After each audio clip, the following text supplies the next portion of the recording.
একটু যত্ন করলে ইট পাথরের শহরে এই বেলকুনি থেকেও কিন্তু এরকম শশা আপনিও পেতে পারেন। হ্যালো এভরিওয়ান, সবাই কেমন আছেন? ঋতুস রিফ্লেকশনের একটা নতুন ভিডিওতে আপনাদের সবাইকে জানাচ্ছি স্বাগতম।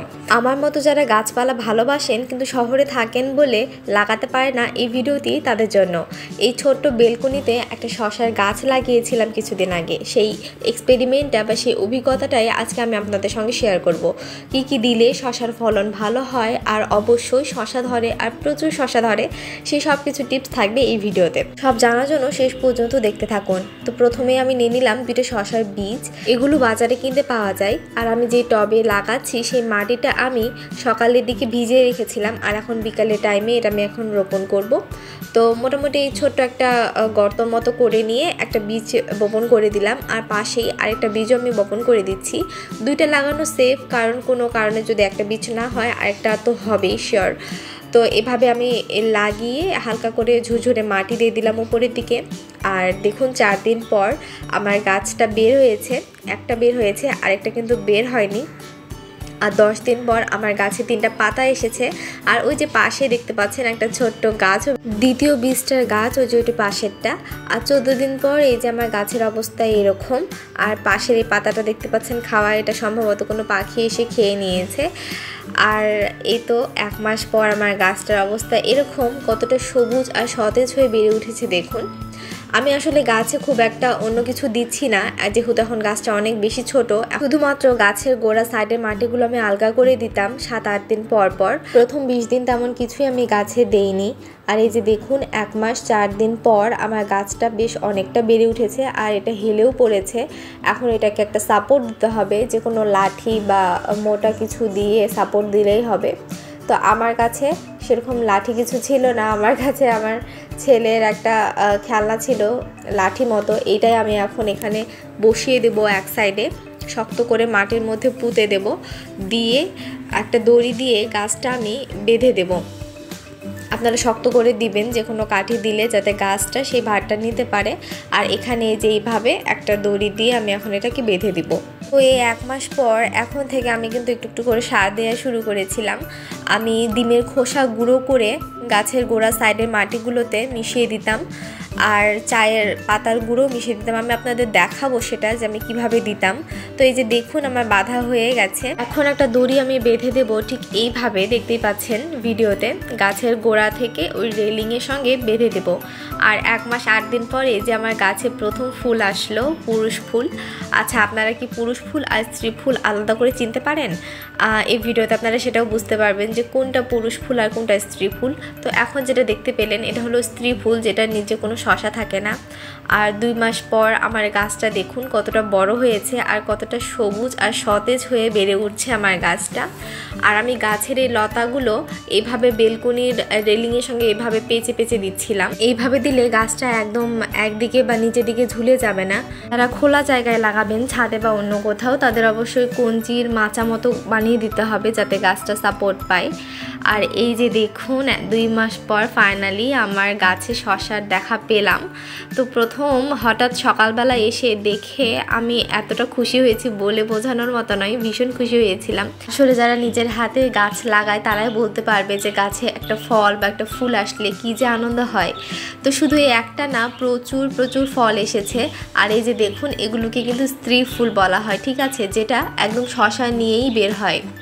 তো এই যে আপনাদের দেখিয়ে দিই, এগুলো হচ্ছে ডিমের খোসা, আমি গুঁড়ো করে নিয়েছি। ডিমের খোসা এটা যতটা সম্ভব আপনারা পারবেন গুঁড়ো করে নেবেন। যত ছোট হবে, যত গুঁড়ো হবে, তত কিন্তু এটা গাছ খুব তাড়াতাড়ি অ্যাবজর্ব করতে পারবে। গুঁড়োগুলো গাছের চারিপাশে এইভাবে ছড়িয়ে ছড়িয়ে দিতে হবে।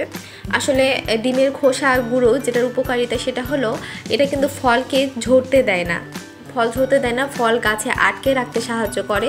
প্রচুর ফুলও আসে এই গুঁড়ো দেওয়ার কারণে। এবার আমি যেটা গাছে দেব সেটা হলো চায়ের গুঁড়ো।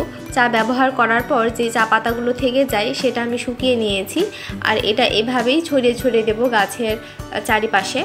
দিয়ে হালকা মাটি দিয়ে সেটাকে ঢেকে দেব, আর দেওয়ার পর হালকা জল স্প্রে করে দেব।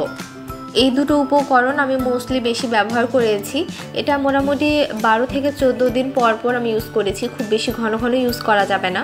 এই দুইটা উপকরণ যে কি পরিমাণে গাছের জন্য উপকারী সেটা আপনারা আমার গাছটা দেখলেই বুঝতে পারবেন, কতটা সবুজ আর কতটা সুন্দর হয়েছে, আর এত অল্প সময়ে ফলও ধরেছে। এই ফলগুলোকে আটকে রাখতে ভীষণই সাহায্য করে ডিমের খোসাতে ক্যালসিয়াম থাকে।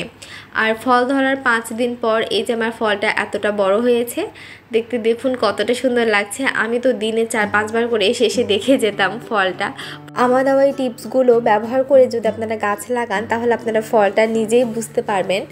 আমি এই ফল আসার পর আরেকটা কাজ করতাম, সেটা হলো 1/2 লিটার জল নিতাম, সেই জলের মধ্যে 1/2 চা চামচ গুড় মিশিয়ে সারা রাতের জন্য রেখে দিতাম, আর পরের দিন সেই গুড় মেশানো জলটা গাছের গোড়ায় দিতাম। একদিনে সম্পূর্ণটা দেওয়া যাবে না, প্রতিদিন অল্প অল্প করে একটু একটু করে দিতে হবে।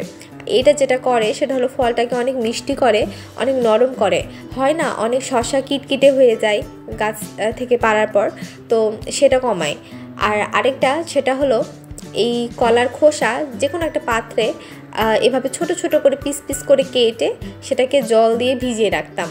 কলার খোসা ভেজানো জল কিন্তু শসাকে বড় করতে সাহায্য করে, যে কোনো গাছে আপনারা দিতে পারেন, সেটা ফলকে বড় করতে সাহায্য করে। আর এই জলটাই যে দেওয়া হয়ে গেল আমার, এটা আমি ঢেকে রেখে দেব 3 দিনের জন্য। 3 দিন পর ঢাকনাটা খুলে দেখাচ্ছি কীরকম হয়ে যায়। এটা অনেকটা পচা পচা হয়ে যায়, একটু গন্ধ বের হয়, কিন্তু আপনাদের শুধু জলটা দিতে হবে, কলার খোসা দেয়া যাবে না। কলার খোসাটা ফেলে দিবেন আর জলটা শুধু দিবেন। এই তো আমার জল দেওয়া হয়ে গেল। আজকে আমি দেখাবো আজকে আমার শসাটার কি অবস্থা। এই পলিথিনটা আমি আজকে সকালের দিকে দিয়ে রেখেছিলাম, কারণ একটা কাঠবিড়ালি ঘোরাফেরা করছিল আশেপাশে। আর এই যে দেখুন শসাটা কত সুন্দর হয়েছে, আর প্রথম শসা হিসেবে যথেষ্ট বড় হয়েছে। এই শসাটা আমি এখনই পারবো না, এটা আরও 2 দিন রাখবো। আর দেখুন ধরে দেখতেই কত ভালো লাগছে। আর নিজের বেলকনিতে এভাবে শসার এত সুন্দর গাছ হবে আর সেখানে ফল হবে, আমি আসলে যখন বীজটা বপন করি এতটা আশাবাদী ছিলাম না। তো আপনাদের কেমন লাগছে আমাকে কিন্তু কমেন্ট করে জানাতে পারেন। যদি ভালো লেগে থাকে ভিডিওটা বা আমার চ্যানেলের অন্যান্য ভিডিওগুলো দেখবেন, যদি ভালো লেগে থাকে তাহলে অবশ্যই সাবস্ক্রাইব করবেন। আর এই যে দেখুন আমার গাছের নিচের দিকে কিছু পাতা এভাবে নষ্ট হয়ে গেছে, মরা হয়ে গেছে। এই পাতাগুলো কিন্তু রাখা যাবে না, এগুলো রাখলে এগুলো থেকে আবার ব্যাকটেরিয়া বা পোকামাকড়ের আক্রমণ বাড়তে পারে গাছের উপর। তো যেসব পাতা মরা হয়ে গেছে আমি সেই পাতাগুলো দেখুন কেটে কেটে ফেলে দিচ্ছি, আপনারাও কিন্তু কেটে ফেলে দেবেন। আর এই যে দেখুন আজকে কিন্তু সময় হয়ে গেছে সেই শসাটা পাড়ার 2 দিন পর।